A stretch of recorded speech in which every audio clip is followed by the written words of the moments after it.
رسول اللہ صلی اللہ علیہ وآلہ وسلم نے فرمایا، جو شخص نماز فجر کے بعد جب کہ وہ ابھی اپنے پیر موڑے ہوئے دو زانوں ہی بیٹھا ہوا ہو اور پاؤں ہلانے سے بھی پہلے یہ کلمات پڑھے، 10 بار یہ کلمات پڑھے، لا الہ الا اللہ وحدہ لا شریک لہ لہ الملک ولہ الحمد یحیی و یمیت وہو علی کل شیء قدیر، تو اس کے لیے 10 نیکیاں لکھی جائیں گی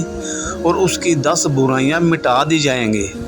اور اس کے لیے 10 درجے بلند کیے جائیں گے، اور اس دن پورے دن بھر ہر طرح کی مکروہ اور ناپسندیدہ چیز سے محفوظ رہے گا، اور شیاطین کے زیر اثر نہ آ پانے کے لیے اس کی نگہبانی کی جائے گی، وہ اللہ کے مضبوط قلعے میں ہوگا اور کوئی گناہ اس سے اس دن سوائے شرک کے ہلاکت سے دوچار نہ کر سکے گا۔ اتنا فائدہ ہے ان کلمات کا،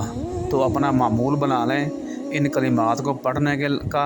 اور اللہ کے مضبوط قلعے میں رہیں سارا دن، آپ اس کی حفاظت میں رہیں گے۔